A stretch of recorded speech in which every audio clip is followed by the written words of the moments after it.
Le damos entonces la bienvenida y las gracias a la profesora Silvia San Martín, que nos va a hablar de el humor en la polis, la sociedad ateniense en la comedia de Aristófanes. Silvia es profesora de literatura, egresada del IPA, realizó estudios de posgrado en la Universidad de Barcelona y en la Facultad de Humanidades y Ciencias en el Uruguay. Fue profesora de didáctica de la literatura acá en el IPA entre el 2000 y el 2019. Dictó un curso de literatura española medieval en el IPA entre el 2000 y el 2001, y era docente de enseñanza media, está jubilada, pero sí, 3 años. Tuvo la gentileza de aceptar la invitación para venir a... Un tembladeral. La profesora Mary Corales me reclutó de forma inesperada, y yo en realidad soy colada en varios niveles. Primero colada por jubilada, hace 3 años que no estoy trabajando en esta institución, y colada porque vengo de otro departamento, pero el departamento de literatura. Pero bueno, este también es mi lugar y me siento muy cómoda.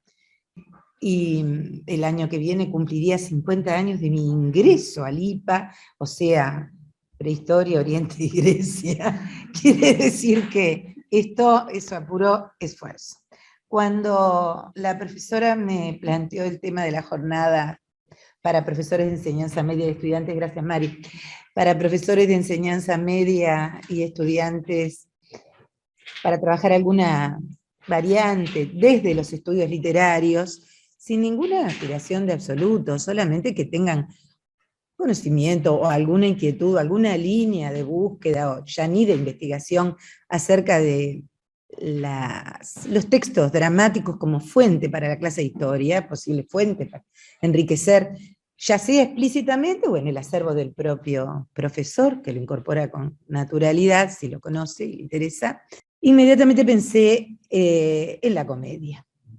Ustedes saben que, bueno, desde Foucault, los discursos del pasado pueden ser vistos como un monumento, si te dejo para el otro lado, como monumento, como contemplación, como hecho concluido, o como documento, resignificando, recontextualizando. En la tradición de los estudios literarios, y sobre todo la enseñanza de los estudios literarios en la enseñanza media, la recontextualización, la referencialidad, la analogía están muy a la mano, y a veces caen en cierto tembladeral conceptual. No todo se parece a algo del presente. De todas maneras, siempre es un hecho que el apoyo está allí. Hay una cita del prólogo de Italo Calvino, en Paralela a los clásicos, que me gusta mucho, hablando de referencialidad, que es algo que es un vacío en los estudiantes de enseñanza media, por lo menos que es algo que siempre tenemos que buscar, sobre todo cuando nos referimos a estas cuestiones de tiempos tan distantes. Calvino dice, leo, es clásico lo que tiende a relegar la actualidad a la categoría de ruido de fondo, pero no puede prescindir de ese ruido de fondo. Fin de cita. Me encanta el concepto de Italo Calvino de ruido de fondo. Lo traduciríamos al concepto de la estética de la recepción de piso receptivo. O sea, ¿qué tenés para entender eso? ¿Desde dónde podés situarte para saber qué era un héroe, qué es el ágora, qué es un debate, qué es un ruego, qué es el teatro? Entonces, vamos a tomar un aspecto no canónico, no ortodoxo, dentro de la producción teatral del siglo V. Ustedes saben que el poder es serio. El poder es serio. La severidad es una herramienta del poder. No sé si conocen la novela, pero de repente sí la película, El nombre de la rosa. Humberto Eco, ustedes recuerden que el libro que genera la tragedia, las muertes, es una parte que falta de la poética de Aristóteles acerca de la comedia y de la risa. Y cómo la risa desempaca, libera, muestra la verdad y por lo tanto es peligrosa. Entonces, Los estudios hegemónicos, los estudios literarios hegemónicos no trabajaron la comedia, que no es contracultura en la Grecia del siglo V, es el otro. Ubican la figura de Jano, ¿verdad? El otro jánico. Está la tragedia y está la comedia. Es Aristóteles el encargado el primer analista de la comunicación, que se encarga de estudiar el fenómeno de la recepción, del teatro, tragedia y comedia, y Aristóteles dice, trazadas que fueron la comedia y la tragedia, de allí en adelante, los aficionados a entrambas poesías, la seria y la jocosa, según su natural inclinación, unos, en lugar de hacer jambos, que es un tipo de himno, se hicieron autores de comedias. Otros, en lugar de versos heroicos, compusieron tragedias, por ser más sublimes y más nobles.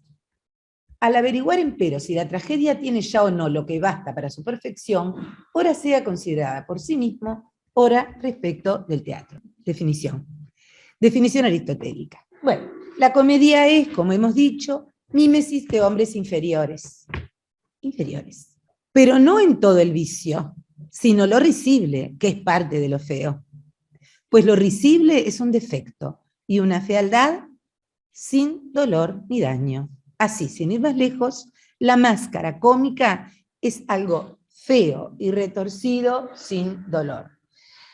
Complejo, contradictorio, porque el retorcimiento sin dolor mueve a la distancia, no a la simpatía, ¿verdad? Entonces allí es que esa zona de la risa se estaría provocando.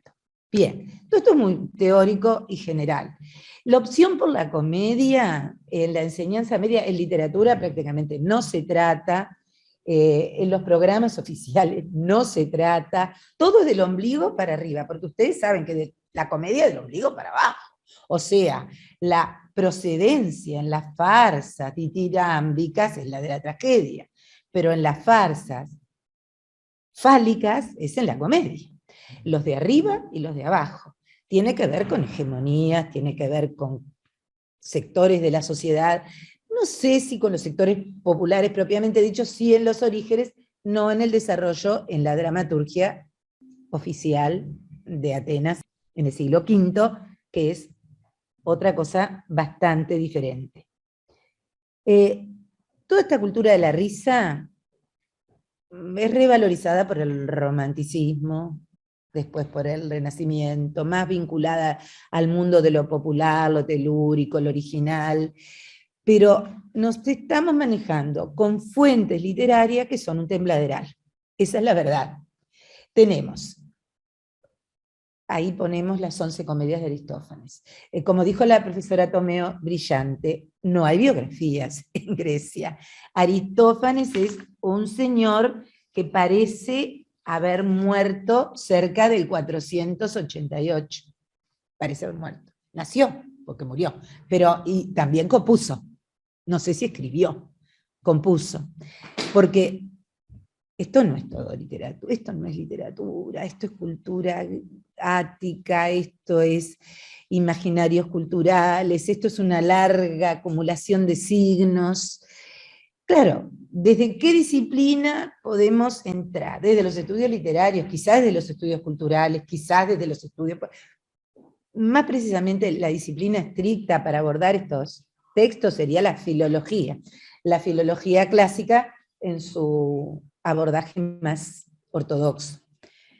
Aristófanes es un señor que murió, eso es seguro, por lo tanto nació, no tenemos biografía registrada como en ninguna de estas celebridades del mundo de la comediática del siglo V. La comediática es un exponente de la paideia, con todos los cuestionamientos al concepto de literatura, es un género cultural complejo.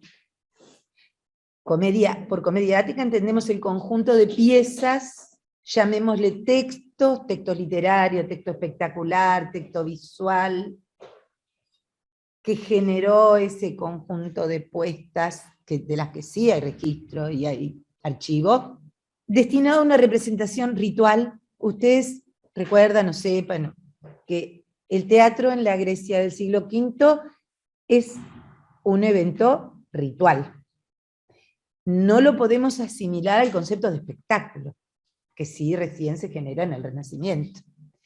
Tiene que ver con religiosidad, tiene que ver con ciudadanía, tiene que ver con polis, y por supuesto que viene de antes, ¿verdad? Pero viene de un antes muy arcaico, rural, festivo. Es un tipo de evento cultural que se ritualiza y se canoniza con una serie de códigos. Piensen en nuestro, por ejemplo, porque esto de la carnavalización es uno de los referentes que nunca se puede eludir. Y ahora verán, cuando veamos la estructura de una comedia clásica, a qué lo pueden asimilar. El carnaval es un fenómeno de los sectores populares y que viene desde una forma espontánea, barrial, bueno, como Milita lo ha estudiado a fondo, hasta la forma codificada, espectacular que tenemos hoy. Piensen en un proceso análogo, hasta llegar al siglo V, en que se representan comedias en el Teatro de Epidauro. Festival, 3 tragedias, una comedia. Concurso, jueces, tribunal, premios. Ese era el mecanismo, ¿verdad? Entonces, este señor Aristófanes, de que no sabemos nada, parecería haber estrenado alrededor de 40 y tantas comedias, de las cuales se conservan estas 11 que tienen allí con las fechas de estreno y concurso. 5 veces ganó el primer premio, una fue con Las Nubes, otra con Acarnienses, otras, bueno, no recuerdo ahora. Debió nacer en el Demos Cidatense, no se sabe muy bien, pero aparece como un activo ciudadano ateniense.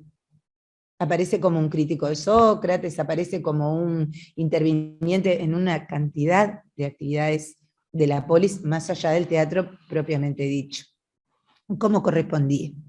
Yo no voy a abundar porque con un googleo van a conocer los asuntos y argumentos de todas estas piezas, pero en general la problemática es vigente, con sátira, y está destinado a los atenienses, atenienses, sector de privilegio de ciudadanos, letrados, ilustrados, que excluye los sectores populares, o sea que no estaba la comedia destinada a los sectores populares, en el sentido gramsciano, que podemos hablar hoy, por ejemplo, sería un disparate desde el punto de vista diacrónico afirmar eso, porque el humor luego en su evolución, sobre todo teniendo en cuenta la hegemonía cristiano-católica a partir de la Edad Media, sí, y esto lo estudian estudiosos como Bakhtin o el propio Grimal, se relaciona más con los sectores populares, pero no en el caso de la comedia ática.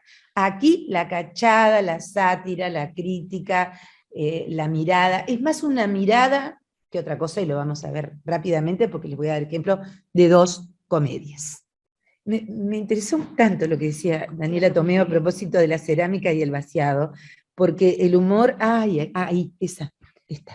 el humor y la severidad son un poco como la cerámica y el vaciado, ¿verdad? O sea, si vale la pena, si está en el canon, si lo que produce la mirada cómica, gracias, tiene que ver con esa selección que hacen las hegemonías. Miren este esquemita, hice un cuadro de entrada, tragedia y comedia, supongo que tendrán referentes generales, por lo menos del bachillerato, de la tragedia. En el origen estaría el ditirambo, o sea, la procesión de homenaje al dios del vino, Dionisos. En el origen de la comedia estaría el commos, allí tiene la etimología, K-O-M-M-O-S, commos, pueblo, comedia, o sea, narrativa del pueblo. El sufijo ada, como Ilíada, comedia, como Dante le puso comedia, la suya también, pero en el sentido etimológico, narrativa de la aldea, commos, de los de abajo. Los de arriba el ditirambo, los de abajo el conmos. El nombre fálica, que obviamente alude al miembro masculino, tiene que ver con un estilo de fiesta. La fiesta rural que da origen a la tragedia de tragos, el macho cabrío, es el ditirambo, de la cual derivará el coro trágico, y la fiesta que da origen a la comedia, conmos, es la fálica. Allí adornos, postizos, temas soeces, todo aquello que hablamos del ombligo para abajo.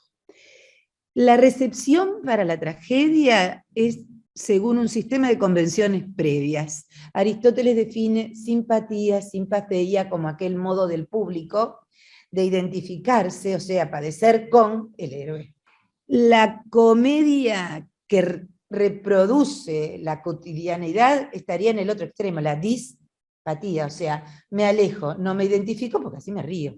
Quiebro la identidad, si no, no me río. El lenguaje en la tragedia es solemne, artificioso, metros muy codificados según las partes de la propia tragedia. En la comedia ingresa el habla coloquial con tendencia a las formas rústicas y ciertas jergas de sectores populares. Muy impostado y muy artificial en Aristófanes. Él lo imagina, lo crea, no es tan así. ¿Qué pasa con los personajes de la tragedia? La tragedia es Edipo, ¿verdad? Es Antígono, es Prometeo, ¿verdad? Es el titán, contra los dioses, contra el destino, contra los límites, es el gran personaje fuera de la realidad. ¿Qué pasa en la comedia? No hay grandes personajes, son tipos, siluetas. Hasta el propio Sócrates de las nubes, que ahora les voy a contar, o leer un pedacito, queda diluido en una cosa muy liviana. Es lo que se llama justamente el friso, la silueta. Y se enfatizan rasgos antiheroicos. Hasta los propios dioses, como quedan las aves, quedan en el horno, absolutamente ridiculizados. La trama en la tragedia es humana o heroica, pero siempre siguiendo las unidades aristotélicas en el centro de la pieza. No hay casi trama en la comedia, por eso yo les decía que más que literatura sería como un evento de la cultura, del cual tendríamos que buscar fuentes más en estos vasos y en estos frisos y en la posibilidad de los testimonios o la elaboración, que en estos textos que han pasado por todos los filtros, de todos los filtros filtrados y filtrados. Y con una pacatería, porque lo que más tenemos en Uruguay son los Losada de la época del franquismo, del 41 al 53. Imaginen la censura de estos textos, ¿no? Que después hubo que volver hacia atrás. Bueno, ahí tenemos la comedia. ¿Es una representación vinculada al pueblo? No. ¿Qué era el pueblo? El pueblo no iba al teatro. El pueblo en el sentido de los sectores de trabajo, el campesinado, los esclavos, no iban al teatro. ¿Es una forma destinada a la construcción de la cultura? Sí, ¿cómo no? Por ese lado, sí lo podemos ver. ¿Qué se imita en la tragedia? Una acción memorable y perfecta, según Aristóteles. Como leí al principio acá, esto es poética, ¿qué se imita en la comedia? Los peores. ¿Con qué medios? Con pasión, terror, a partir de la simpatía, subrayando un aspecto del vicio. ¿Cómo se imita la tragedia? Disponiendo la modalidad de las pasiones. Ustedes recuerden que el objetivo, el gran objetivo de la tragedia era lograr la sofrosine, o sea, el equilibrio, esa meta, ¿verdad?, que tiene en el extremo opuesto a Ibris, ¿verdad?, que el ciudadano ateniense tenía que lograr haciendo la descarga de todo el proceso de recepción y elaboración de su héroe. Bueno, sin pesar ni daño ajeno, dice en la comedia. ¿Ahí lo hice? ¿Salió? Sí. Las comedias de Aristófanes tienen esta estructura que ven ahí, totalmente codificada. Empieza con unos personajes que ingresan con pasajes dialogados, Luego el paros, ahí se plantea una acción, en general muy rústica, que yo no lo veo, lo voy a decir después. El paros, al igual que la tragedia, es el primer canto del coro. El coro cumple una función fundamental, vamos a ver por qué. Luego el agón es el momento del debate, como la palabra lo dice. Se planteó el conflicto cómico. Hay conflicto trágico, conflicto cómico. Sin conflicto no hay drama, no hay acción. Y allí se produce el agón. Las parábasis son, y piensen que esto sí lo podemos hacer, lo podemos relacionar con algunas de las modalidades contemporáneas del humor y de la expresión de masas. La parábasis es un momento del canto del coro en el cual el autor, el dramaturgo, el comediógrafo en este caso, explicita su tesis a propósito del conflicto. Y ahí se detiene, se corta la acción. Vuelve a haber episodios y termina en la procesión, que sería como un equivalente de la fálica o como inicial. Muy poca acción, muy poquitito conflicto, y quizá la riqueza que eso, los expertos en estudios culturales o los filólogos más agudos tienen que trabajar, y de hecho lo han hecho reconstruir, no están los signos verbales, que es lo que tenemos en los textos, sino en los llamados signos cinésicos, ¿verdad? Gestualidad, sonoridad y toda la irreverencia soez y de la comedia, en el sentido de plantear algunas acotaciones o didascalias. La didascalia o acotación es aquella anotación del dramaturgo del cómic, hay o se conservan, pero no muchas, que pueden dar la idea de los textos espectaculares, o sea, de cómo pudieron haber sido esas puestas en escena, con plumas, con adornos, con partes del cuerpo agrandadas, con el origen de lo que podría ser el grotesco cómico, y ahí había una cantidad de signos que no son exactamente los de la palabra, y que tienen que ver con otras fórmulas. Quería hablar brevísimamente de dos comedias, que son diferentes. Una es Las aves. En Las aves de Aristófanes, el mito está al servicio de la alegoría, ¿verdad?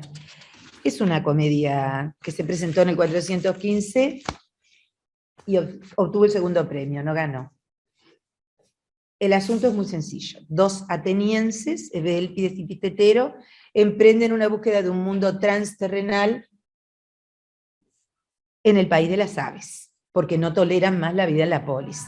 Allí Aristófanes presenta, en voz de Eubélpides y Pistetero, muchos de los vicios, de las incomodidades y de las pequeñas críticas del friso cotidiano de la vida de Atenas.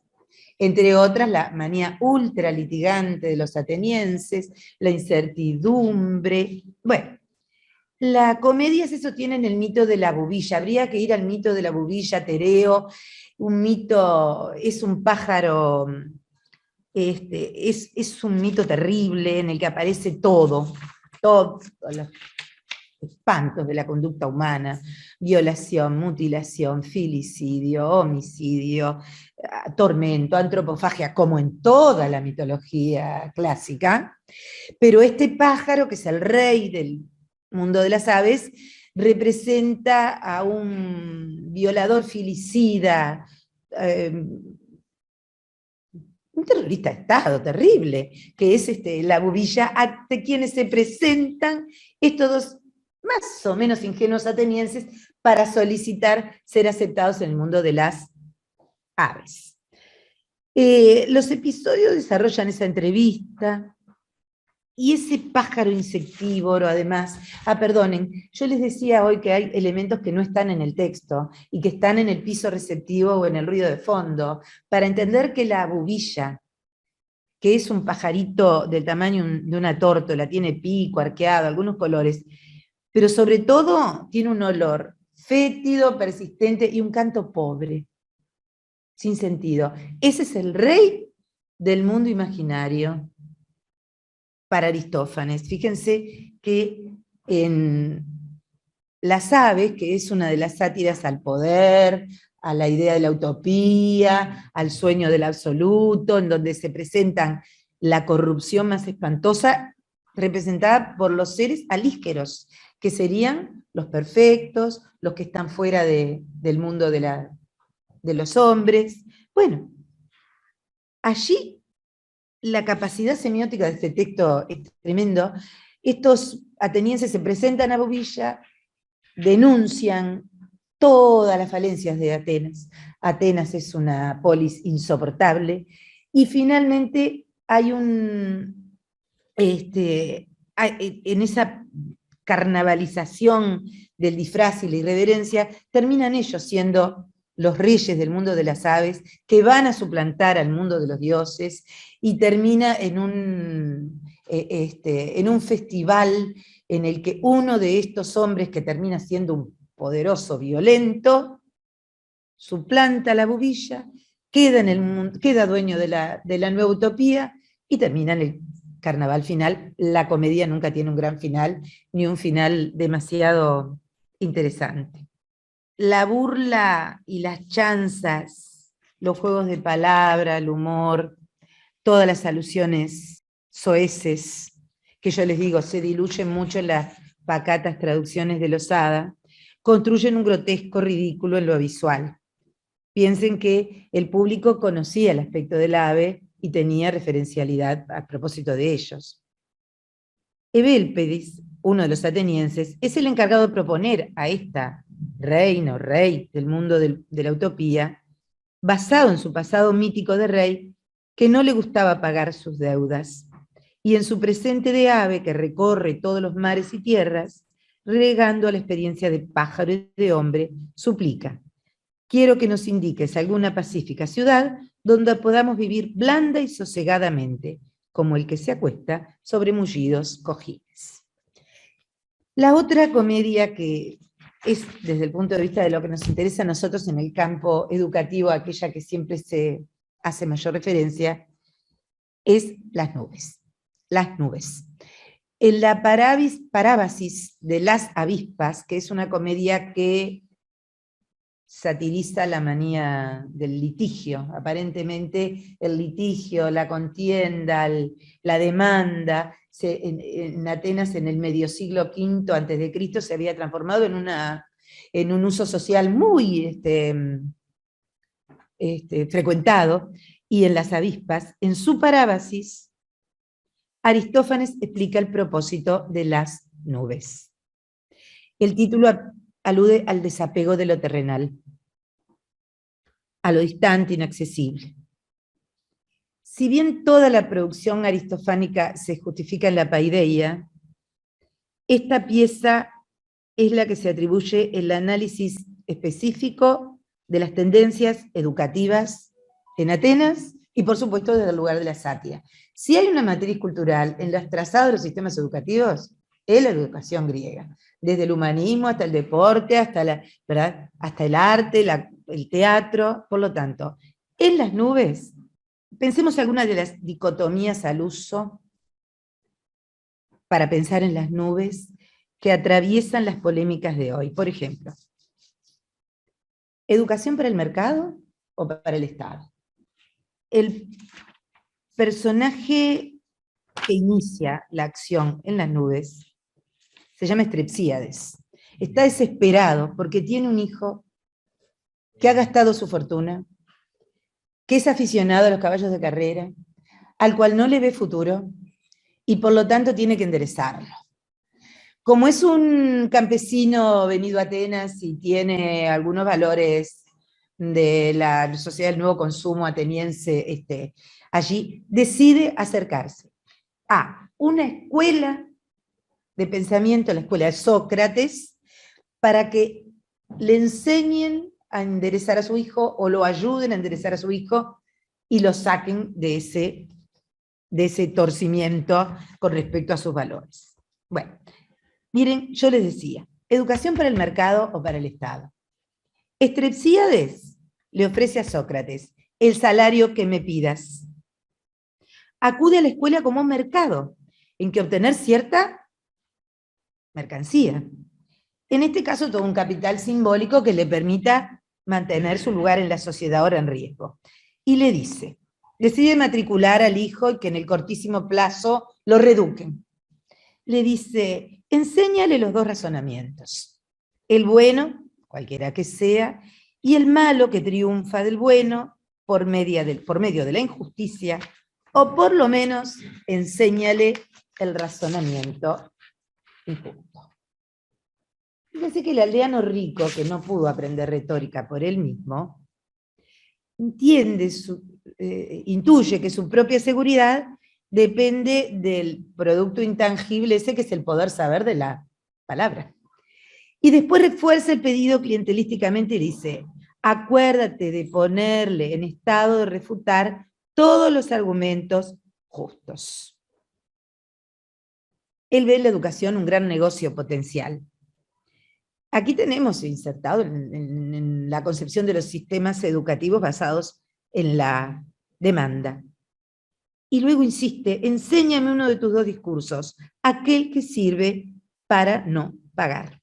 Claro que el maestro es nada menos que Sócrates. Dicen que en el estreno de Las nubes Sócrates estuvo presente. Hay una leyenda, Sócrates estuvo presente. Junto con Jenofonte y Platón, es Aristófanes Las nubes la tercera fuente para Sócrates, y además también fue insumo para el juicio. Increíble, ¿verdad? Porque ahí apareció, para el juicio que termina con la ejecución de Sócrates. Sócrates, una de las figuras medulares de la antigüedad, y Aristófanes ejerce la sátira hasta la mordacidad. Ahí no lo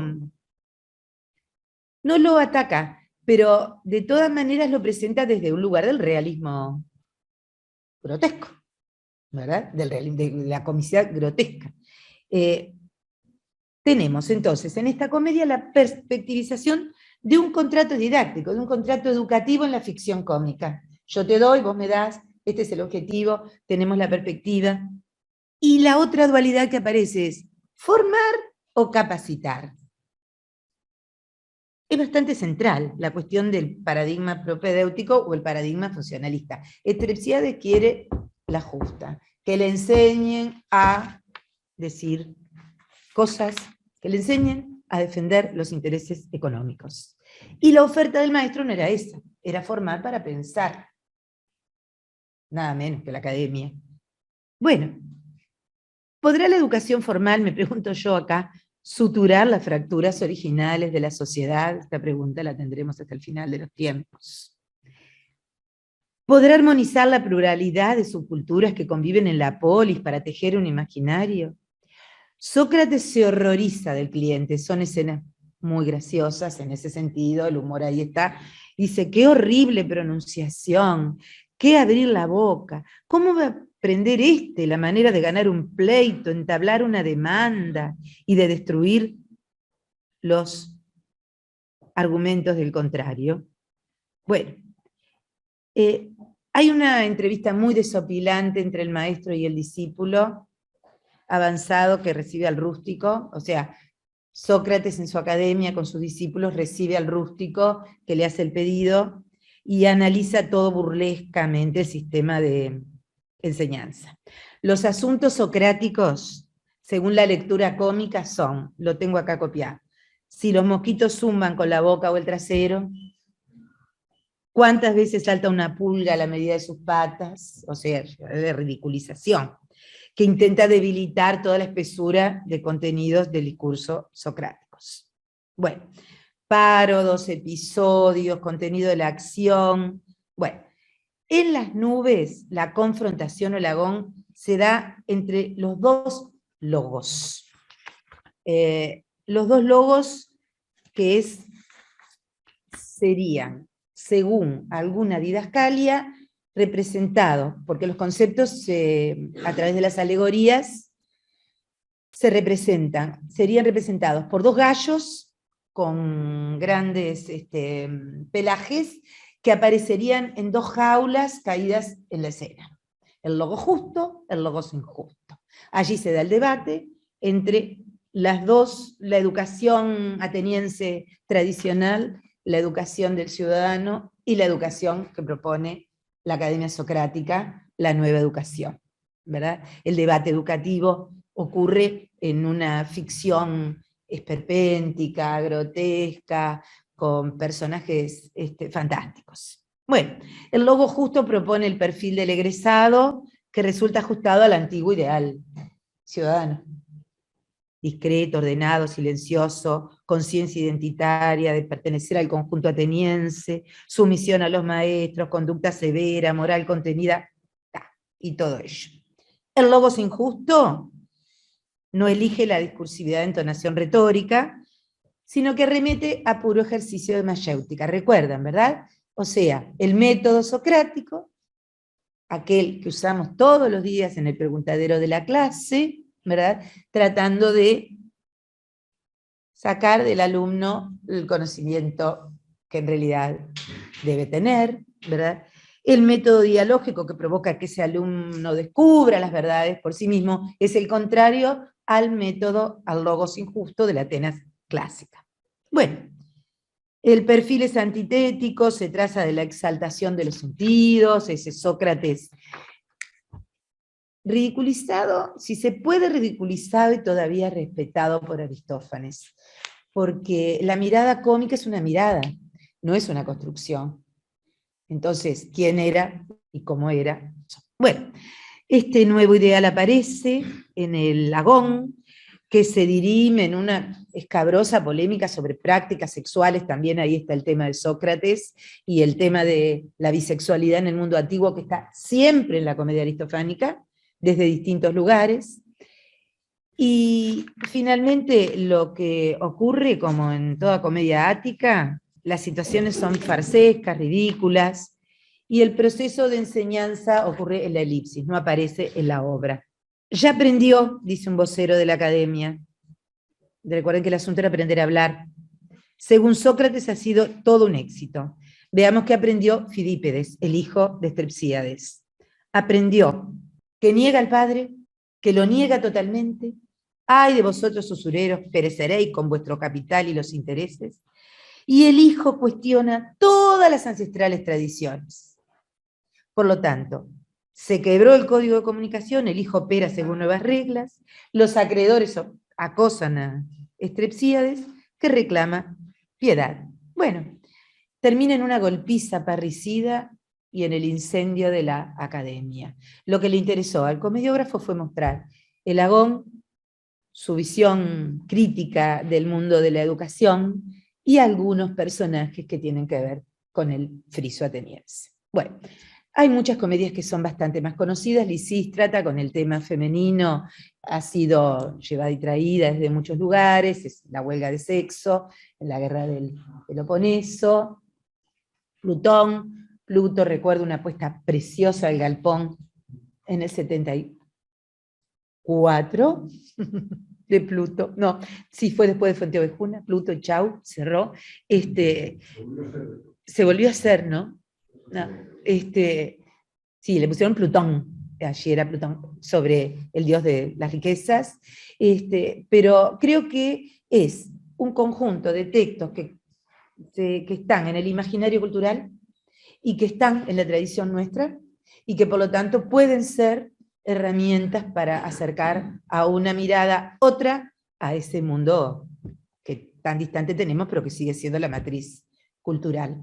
Y con respecto a algo que me encantó, que decía Daniela hoy, además, a propósito de la belleza y la no bellas artes, la comedia fue negada por todo lo que se llamó el beleletrismo, o sea, sería lo mismo que niega la cerámica, ¿no? Que tiene que ver con una perspectiva aristoica del arte como una forma para pocos. Bueno, muchas gracias. Alejandro invitaba, ¿eso me están diciendo? Que invitaba a unos recorridos que hacen muy interesantes, que salen de Punta Carreta Shopping. ¿Qué día dijiste? Día del Patrimonio. 1 de octubre, que es el Día del Patrimonio, a las 15 horas de Punta Carreta Shopping. Y hacen un recorrido, sí, ya lo hicieron otras veces, ¿no? Hacen un recorrido, bueno, atendiendo chinas, bueno, a la historia de Familia los Zorrilla, Zorrilla. la familia Zorrilla, y la visita al taller de Zorrilla, muy recomendable, porque como decís tú, no se abre nunca, y muy interesante también eso de que, bueno, el acervo es de la familia, pero el museo es del MEC. Entonces eso siempre genera, genera complicaciones, ¿no? Me imagino. Bueno, ¿algo más? Sí, ahí en el chat. Sí. Quería cerca de decirle acá. que en realidad, bueno, Lizzy, habíamos trabajado el viernes justamente, habíamos visto una película de la profe de historia, que en realidad justamente esta profesora tenía como unas estrategias didácticas, que bueno, que justamente hoy, Daniela, con lo que dijiste al final, le había quedado enganchada con la clase que tuvimos, Lizzy, y bueno, eso era una apreciación mía en realidad, ¿no? La idea de ir al museo, de bueno, proponer a los chiquilines que visitarlos nosotros con nuestras propuestas y todo lo demás. El tema es que, bueno, vos nos habías dicho que en realidad, por lo que habías leído en una de las citas de Esteban, que en realidad como que no había un proyecto, digamos, por lo que vi de Estado o algo así, que se propusiera llegar a las otras personas, a los que no van acompañados por sus docentes, a la gente, y había 2000 personas más o menos que habían participado, y que quizás si hubiese habido otro proyecto, otra idea de incorporar más gente, hubiese habido mucho más. Si bien el tema de actualidad no es lo que lo vas, lo que tomaste hoy, pienso también si existe realmente para que las otras personas que no van acompañados de sus docentes, no tienen la formación o que puedan concurrir. Eso fue lo que me quedó en la cabeza a propósito de lo que dijiste tú, que hablaste del tema de visitarlo, y que el Día del Patrimonio no es un solo día, ¿no? Estaría bueno que pudiésemos, y muchos más, concurrir mucho más a otras personas que no tienen ese acceso a eso. Bueno, con respecto a lo que tú decís, yo lo que planteé es que en los años 50 hay un proyecto político y cultural, ¿no? Que el Estado dice, tenemos que hacer museos y tenemos que dar una oferta cultural de teatros a los ciudadanos, porque es parte del derecho y de la formación de los ciudadanos, ¿no? Lo otro es lo que dice García Esteban. García Esteban, yo lo que hice fue una cita en donde García Esteban dice, viene mucha gente, vienen 2000 personas, si hubiera habido una mediación, habría más. Los museos tienen, visitas didácticas, ¿no? Para instituciones educativas, y casi todos tienen visitas y actividades para público en general, ¿no? El Museo de Artes Visuales tiene, cada vez que hay una exposición, que hay muchas exposiciones muy frecuentemente, hay visitas para público en general, el Museo Blanes también, el Cabildo, el Museo Histórico, hace un tiempito los museos históricos hacía todos los jueves, ¿no? El MUAR ahora estuvo cerrado, pero digo, yo creo que sí, estoy de acuerdo, que eso es importantísimo, porque en realidad habría que discutir si los museos tienen que ser gratuitos o no, y si el hecho de que sean gratuitos acerca a más gente, porque ir a ver lo que no sabes qué es, bueno, no sirve para nada, ¿no? Pero eso, saber qué es, tiene que ver con el proyecto cultural y el proyecto educativo que tiene una sociedad, que es lo que estoy formando. Si estoy formando en competencias, yo estoy formando en contenidos, en cultura, en conocimiento. Si yo formo en eso, la gente va a ir al museo. Si tiene yo que vengo pagar, de ver el antropológico e histórico de México, y eso es un proyecto tan maravilloso, interminable. Bueno, por eso. Entonces los proyectos, claro, en casi todo. Siempre hay días gratis, horarios gratis, edades gratis, condiciones gratis. Bueno, también es cierto que los museos no se mantienen por las entradas, ¿no? Tienen que estar subvencionados, sí. Respecto a eso de las entradas gratis, ¿no se trata de hacer una mayor publicidad por parte de la intendencia o del gobierno? Bueno, eso. Y eso. Para que esté a mayor alcance. Está bien. Ese compañero, para los que no escuchan, si no tendría el Estado que hacer más propaganda. Bueno, capaz que sí, pero todo eso tiene que ver con lo que estoy diciendo. ¿Cuál es el proyecto cultural? ¿Qué es lo que el Estado muestra desde el punto de la cultura? El ballet, ¿no? El museo, ¿no? ¿Qué? Hay cosas que tienen más visibilidad y hay otras que tienen menos. Bueno, pero eso son las políticas. Tiene que ver con las políticas culturales. Yo no sé qué es lo que hay que hacer. pero tiene que ver con eso. Yo lo que me centré fue en los años 50, y digo, bueno, yo acá veo que hay un montón de mensajes que está dando la Intendencia en torno a, bueno, al lugar que piensa que tiene que tener la cultura. En ese momento, sí, claro, eso nos dispara reflexiones sobre lo que pasa ahora o no pasa. Por supuesto que sí, sí. Y hola Gustavo, ¿qué tal? Primero, Daniela, agradecerte un poco el resumen que hiciste de la primera historia del museo. Siempre es bueno refrescarlo, por más que en mi caso lo puedo tener muy presente. Una historia que evidentemente no viví, fue todo ese periodo anterior a mi pasaje por el museo, pero que fue muy importante porque le dio la base fundamental, las piedras fundamentales a lo que hoy es el MUAC. También un poco en lo que último con lo que tú cerraste, quería más que nada referirme, que también Alejandro Jiménez, por lo que pude escuchar, se refería un poco también a ese tema, aunque estaba muy bajita la voz, en cuanto a la importancia de que tu alegato de alguna manera hacia los colegas, de que aprovecharan el museo, de que aprovecharan el museo con su mirada, desde su perspectiva. Y creo que es lo fundamental. El museo tiene que tener una oferta para los grupos en general que no vienen con esa inquietud, y es la que normalmente el museo ofrece, siempre con la libertad de cátedra de cada uno de los docentes que tenemos a cargo esa misión, pero con una visión general, ¿verdad? De proveer de alguna manera una visita asistida, guiada, con un guión más o menos homogéneo, aunque tenemos los matices de cada uno de nosotros. Pero creo que fundamentalmente, yo siempre defendí que, y así me propuse en la medida que el guión está planteado de esa manera, ya de la década del 90, del 93, cuando iniciamos la nueva era de este museo, de que el museo fuera una propuesta relativamente neutra.